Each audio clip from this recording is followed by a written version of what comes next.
O Supremo Tribunal Federal formou maioria para manter o afastamento de Ibanez Rocha do cargo de governador do Distrito Federal por 90 dias.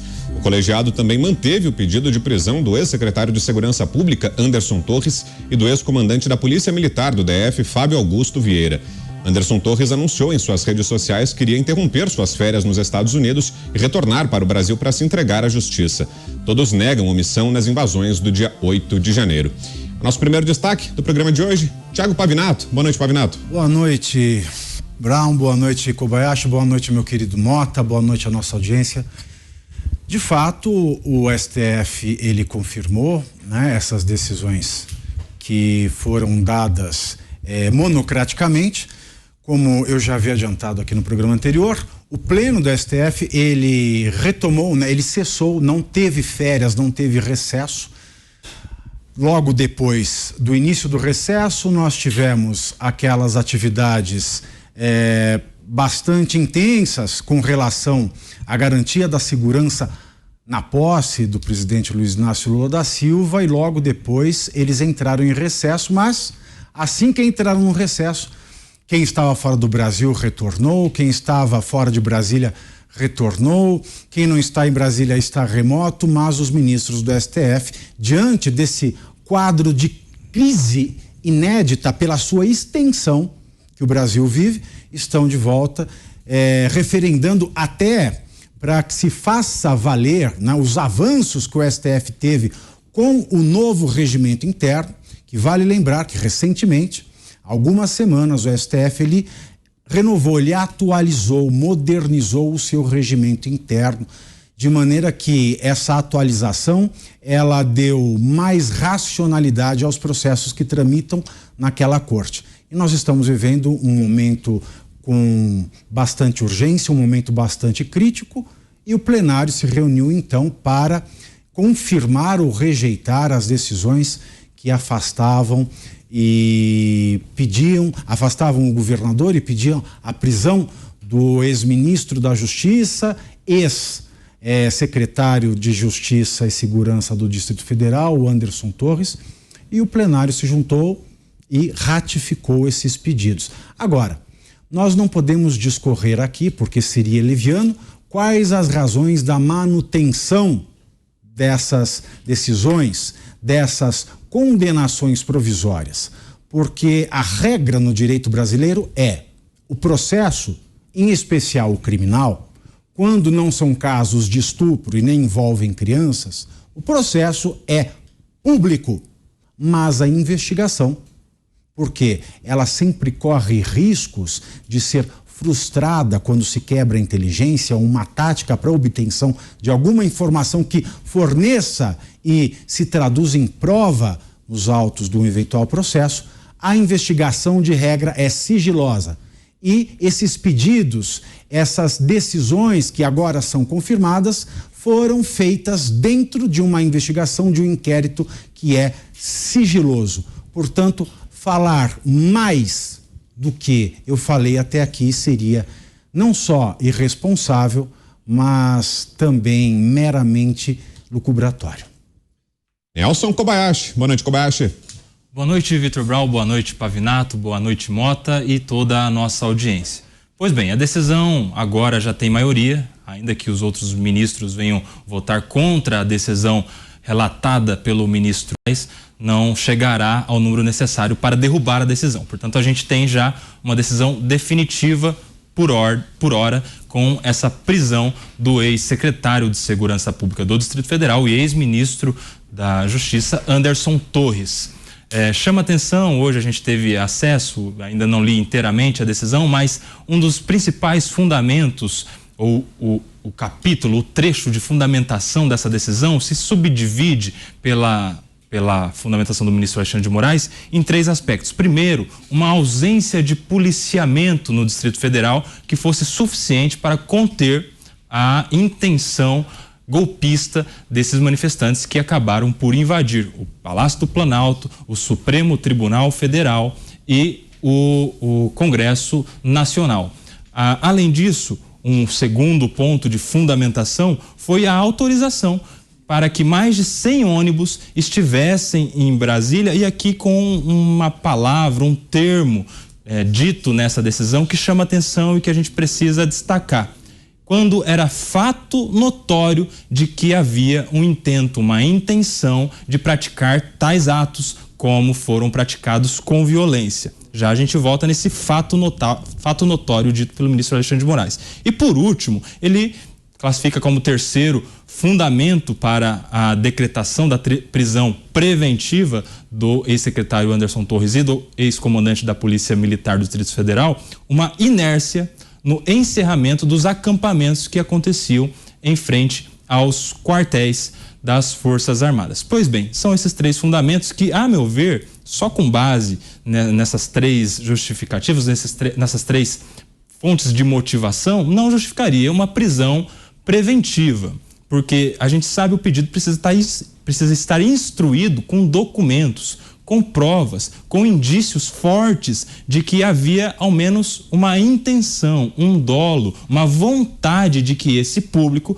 realizassem o que realizaram no último domingo. E aqui, voltando a esse termo utilizado pelo ministro Alexandre de Moraes, quando ele fala que era fato notório que haveria o que houve, a gente precisa então refletir. Ora, se o próprio ministro está dizendo que era um fato notório, ou se a Advocacia Geral da União usou esse termo para pedir a prisão de que era fato notório, então tanto o ministro quanto a Advocacia Geral da União, que é vinculado ao Poder Executivo, tinham também ciência, porque fato notório é fato público, é fato de conhecimento que não exige prova, é fato que é do conhecimento comum de todas as pessoas. Então a gente tem um termo interessante aqui, e aí, se foi mesmo fato notório, se esse fundamento, se esse termo utilizado nessa decisão for de fato uma verdade, a gente precisa encontrar mais responsáveis que teriam o poder de evitar o que aconteceu, Vitor. Roberto Mota, boa noite, Mota. Boa noite, Brown. Boa noite, meus queridos companheiros. Boa noite, audiência. Felizmente, eu tenho a sorte de estar aqui com esses 2 companheiros que têm conhecimento jurídico suficiente para destrinchar coisas que, para mim, como leigo, como engenheiro, são incompreensíveis, né? E parece que ficam cada dia mais difíceis para o cidadão comum entender. A única coisa que eu quero colocar aqui, eu coloco realmente como na condição assumida de leigo, de cidadão comum. Eu só me lembro que outro dia foi determinado que no Brasil não é possível a prisão do réu mesmo após uma condenação em segunda instância. Ou seja, mesmo após condenado 2 vezes em 2 instâncias da justiça, o réu no Brasil ainda não poderia ser preso. Pelo menos foi isso que eu entendi, né? E até onde eu sei, eu posso estar mal informado, mas até onde eu sei, o ex-ministro, que era secretário de Segurança, não foi condenado ainda nem na primeira instância. Então, eu, com grande felicidade, deixo aos meus colegas juristas a tarefa de explicar isso. Bom, eu vou... Mota, mais uma vez um prazer dialogar contigo. O inquérito, a investigação, de regra é sigilosa. O nosso direito sempre foi, né? Desde que vigem aí dos anos da década de 1940, tanto o Código de Processo Penal quanto o Código Penal, a regra, a investigação é sigilosa e o processo é público, salvo nesses casos que eu mencionei, do estupro e de crimes que envolvem crianças. Bom, nós estamos na fase da investigação, portanto, de regra, ela é sigilosa e de fato, esta investigação ela é sigilosa. O ministro Alexandre, nas suas palavras, na decisão, ele elenca uma série de fatos que o Nelson nos deixou aqui bastante claros. Mas as provas que devem embasar essas palavras do ministro Alexandre, elas estão dentro dos autos de inquérito que nós não temos acesso, porque ele é sigiloso, para que talvez não haja uma quebra na cadeia de custódia da produção de provas. Eu não sei, não dá para falar mais do que isso, porque nós não temos acesso. Então, sendo aqui bastante, vamos imaginar que eu seja a velhinha de Taubaté e eu sou uma pessoa muito crédula. E assim sendo, eu acredito que dentro desses autos, nos quais devem estar as provas que embasam esta decisão, nós ainda não temos acesso. Nós vamos só saber se isso virar um processo judicial ou não e tudo isso que embasa a investigação se tornar público. Mas neste momento, como alguém que quer estar com uma boa vontade danada de imaginar que o direito vale nesse país, eu penso o seguinte: essa decisão é válida porque na investigação existem elementos que embasem essa decisão. É só isso que eu posso dizer. E eu quero acrescentar mais uma coisa, que é um post do Glenn Greenwald, de ontem. Esse post ele me choca muito, porque ele provoca o próprio público. Ele provoca as pessoas de esquerda. Eu vou ler, entre aspas, sem mudar uma palavra, para não correr o risco de ser leviano. Diz Glenn Greenwald no seu Twitter: existe agora, ou já existiu, uma democracia moderna, onde um único juiz exerce o poder que Alexandre de Moraes possui no Brasil? Glenn Greenwald mesmo responde: não consigo pensar em nenhum exemplo sequer próximo. Estão falando aí um jornalista que é a estrela do progressismo do Brasil. E ele continua: além desta provocação juridicamente válida para um jornalista informar o seu público, ele continua, e é isso que eu acho mais corajoso. Uma das ironias da extraordinária popularidade de Moraes entre a mídia corporativa e a esquerda foi que ele serviu como ministro da Justiça e depois foi indicado para o STF por um presidente e governo amplamente considerado, por aquela mídia corporativa e a militância de esquerda, considerado na época não só ilegítimo, mas golpista.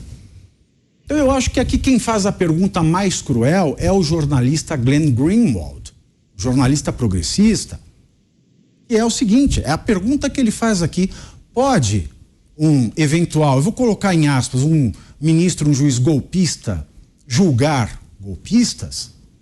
Eu respondo juridicamente que ele não é um ministro golpista, porque ele é um ministro legitimamente eleito por um presidente legítimo que assumiu a presidência após um impeachment legítimo da antiga presidente Dilma Rousseff. Ele é um presidente, ele é um ministro do STF legítimo, mas isso coloca em xeque toda a narrativa e argumentação da esquerda. Bom, muito embora a primeira parte mostre que, de fato, existe uma dúvida muito grande, a segunda parte desse post, que está aí, para quem está nos assistindo pode ver, é que, embora Moraes seja um ministro legítimo, a argumentação progressista, muitas delas que dizem que ele é o salvador da democracia, essa argumentação é inválida. Algo mais, Kobayashi? Eu queria fazer outra reflexão a respeito dessa prisão do Anderson Torres, Vitor, porque ele está sendo colocado como um responsável por ter se omitido e com isso ter contribuído para aqueles crimes que foram realizados no domingo. Diversos crimes que vêm sendo discutidos aí na comunidade jurídica, quais são os crimes que se enquadram aqueles atos. Pois bem, a gente tem no direito uma outra informação que a gente também precisa refletir, Vitor. Esses crimes que estão sendo imputados a essas pessoas que vandalizaram o Palácio do Planalto, o Supremo Tribunal Federal e o Congresso Nacional, são crimes que o Código Penal, agora recentemente alterado no último governo Jair Bolsonaro, estabelece como crimes que exigem dolo, ou seja, não se admite na lei penal para esses crimes a modalidade culposa, ou seja, aquela modalidade que poderia ter alguém previsto um resultado e não se preparou para evitá-lo. O verbo tentar, né? Não existe tentativa culposa. Não existe. Se você tenta, você tem intenção. Exato, não existe, mas a questão é que o verbo tentar, que é o verbo do artigo que tipifica criminalmente aqueles atos, indica que a gente tem aqui um crime de mera conduta. Pelo simples fato de tentar estabelecer um golpe contra o Estado Democrático, já há aí uma consumação de um crime. Mas eu quero falar a respeito do dolo. Por quê? Porque se o ministro não tiver provas contra ele de que ele queria, de que ele tinha convicção e intenção em qualquer omissão que tenha praticado, que esses manifestantes realizassem aquela baderna, aquele vandalismo e aquela tentativa de golpe, não há motivo para sequer mantê-lo preso. Pelo mesmo motivo, porque o crime que não prevê no Código Penal a modalidade culposa não pode ser processado, não pode sequer ser investigado. Eu estou falando isso por quê? Porque pode sim, isso precisa acontecer na investigação, ter documentos que indiquem que havia uma intenção. Mas o simples fato de ter havido uma incompetência técnica, ter havido um deslize, ter havido um mau trabalho do secretário de Segurança do Distrito Federal, não dá a ele condições de ser processado e condenado eventualmente por um crime que exige dolo, que exige intenção de resultado, Vitor. Até porque se a gente for prender todo funcionário público incompetente, acabou o serviço público no Brasil. Você chamou, Mota? É isso? Chamei. Eu queria ler um tweet também do Glenn Greenwald, que eu confesso, para mim é um mistério. Eu um dia já o classifiquei como o Pavinato fez de jornalista progressista. Hoje eu não tenho mais certeza, né? Eu não posso dizer que eu acompanho assiduamente o que o Glenn publica, mas algumas coisas que ele publica aparecem de vez em quando na minha timeline. E nos últimos tempos, né, eu faço essa grande ressalva, nos últimos tempos, o Glenn tem assumido algumas posições bastante corajosas e eu diria inconsistentes com a posição geral progressista em relação à liberdade de expressão. O Glenn tem se posicionado de forma bastante firme a favor da liberdade de expressão. E eu não pude deixar de ver, acho que foi ontem, um tweet do Glenn, em que ele responde a um outro tweet, né? Esse outro tweet é de uma pessoa que está questionando a posição do Glenn, né?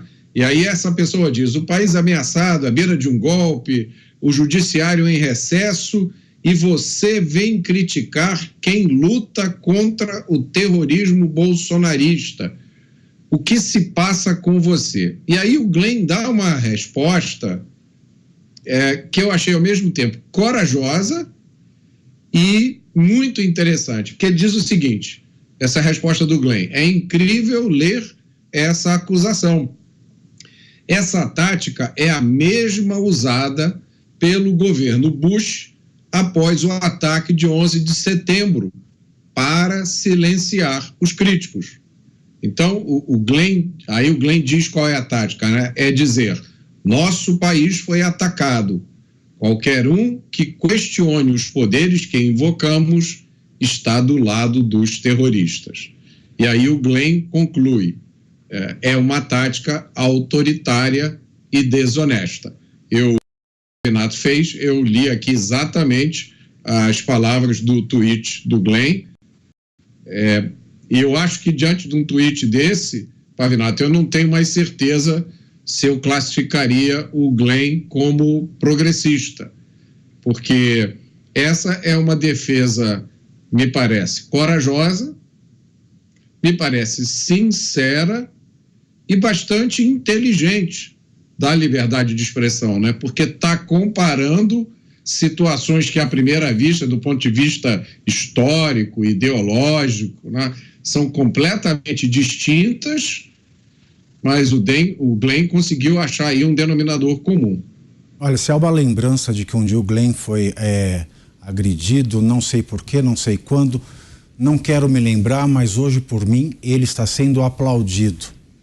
Porque pouco importa a ideologia pessoal dele, mas o que ele tem feito pela liberdade de expressão, com esses últimos posts, ele, um jornalista da envergadura que ele tem, é algo louvável. E você vê quem fez esse post criticando. Você vê onde ele trabalha, a pessoa que fez o post, que critica o Chico Pinheiro. A gente vê que a nossa imprensa tem muito a aprender, a nossa imprensa mainstream tem muito o que aprender com esses 2 posts do Glenn Greenwald, porque ele sabe que ele só pode criticar e fazer tudo o que ele faz no ambiente de liberdade. Então, hoje aqui nesta emissora, Glenn Greenwald está sendo aplaudido por mim.